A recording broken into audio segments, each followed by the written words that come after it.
Welcome to this expert-level video on the resuscitation and stabilization of infants born preterm. Preterm infants, especially those under 32 weeks, face a significantly higher risk and require additional preparation. We will address the initial oxygen concentration required for 32 to 34-week infants. This is a comprehensive lecture presented by me, Dr. Salim Keshba, a neonatal specialist.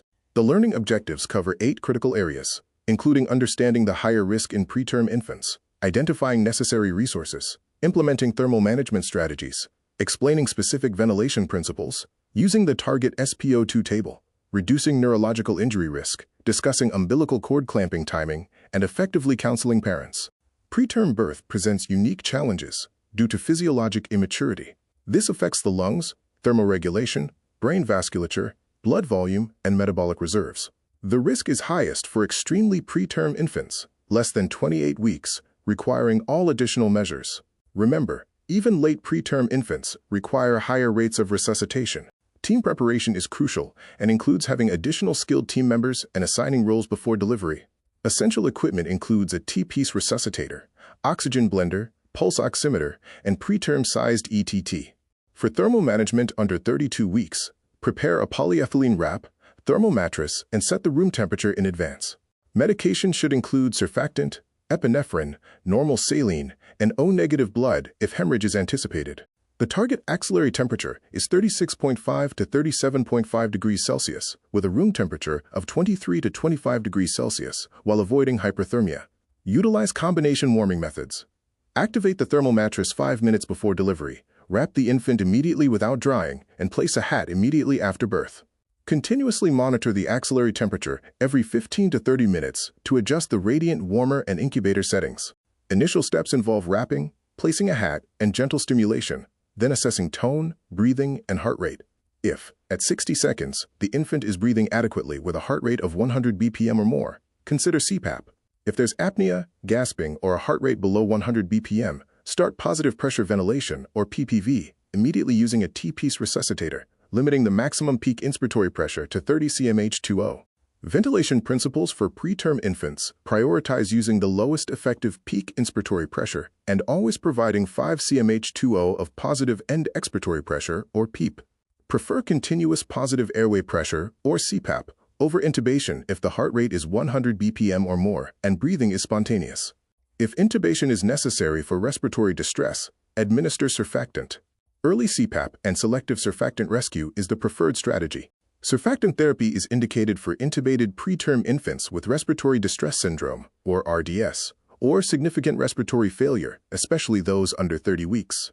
The 3 main strategies are intubate surfactant extubate, or ensure, minimally invasive surfactant therapy, or MIST-LISA, and early CPAP with rescue surfactant. Early CPAP and selective surfactant rescue is the current preferred strategy, reducing routine intubation and bronchopulmonary dysplasia, or BPD, rates. Preterm infants are prone to oxygen toxicity, ROP, and BPD. The target preductal SpO2 should reach 80 to 85% by 5 minutes. The titration strategy requires an oxygen blender for all preterm resuscitations.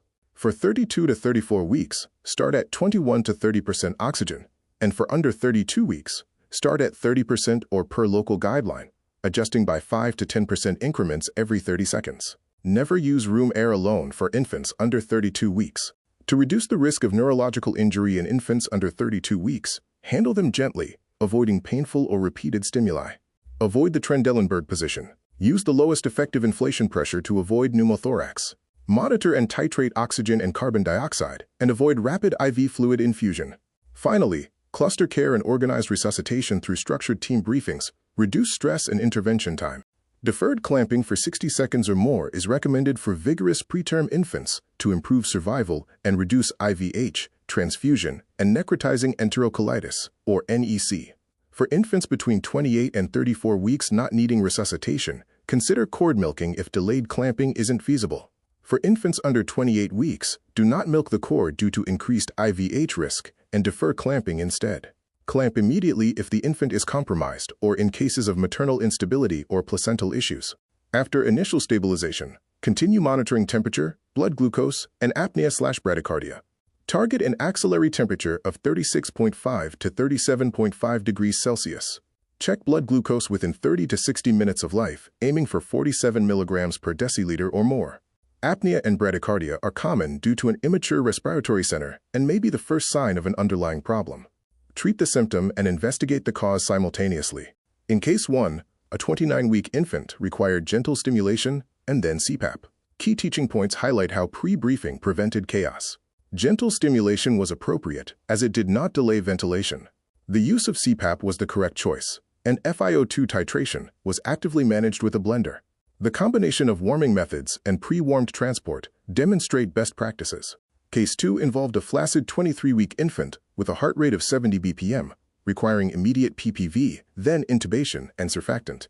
Teaching points include immediate PPV for flaccid infants with low heart rates, systematic use of ventilation corrective steps, and confirming the endotracheal tube with a CO2 detector. Continuous FiO2 titration is vital, and prenatal counseling ensured the resuscitation plan was in place. When counseling parents before extremely preterm birth, preparation involves meeting with both parents before active pushing and reviewing current outcome data. Communication should be in plain language, avoiding medical jargon and risk percentages, and using a balanced, objective approach. Document the conversation, including parents' wishes, and share the plan with the team. Always present a unified, consistent message. Effective teamwork hinges on key behavioral skills.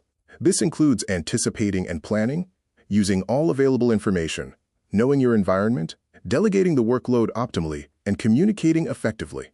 Remember, simulation is the practice, and the birth is the exam. Quality improvement in preterm resuscitation involves key questions for your team, such as thermal management logistics and simulation practice.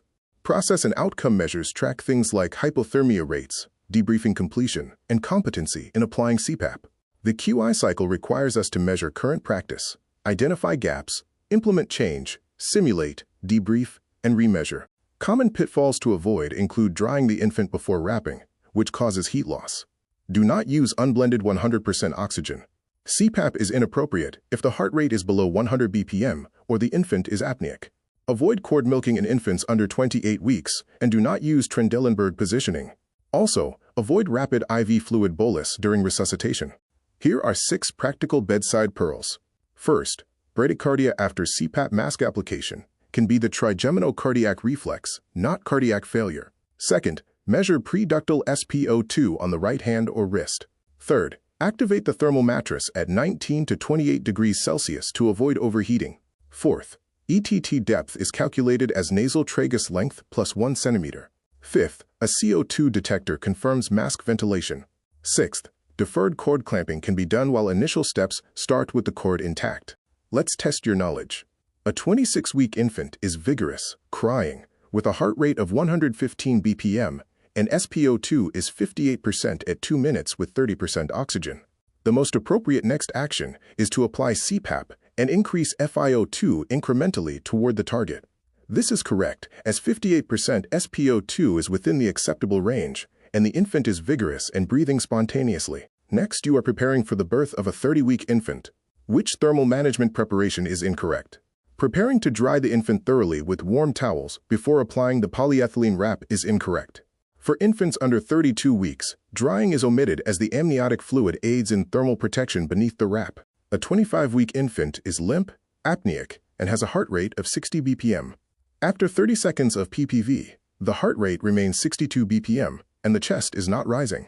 What should you do first? The correct action is to apply ventilation corrective steps using Mr. SOPA. Compressions are only indicated after 30 seconds of effective ventilation has failed to raise the heart rate above 60 BPM. Which statement about umbilical cord clamping in preterm infants is correct? Deferred clamping for 60 seconds or more improves survival and reduces IVH in vigorous preterm infants. Cord milking is not recommended for infants under 28 weeks due to increased IVH risk. When counseling parents before the birth of an extremely preterm infant, what is most appropriate?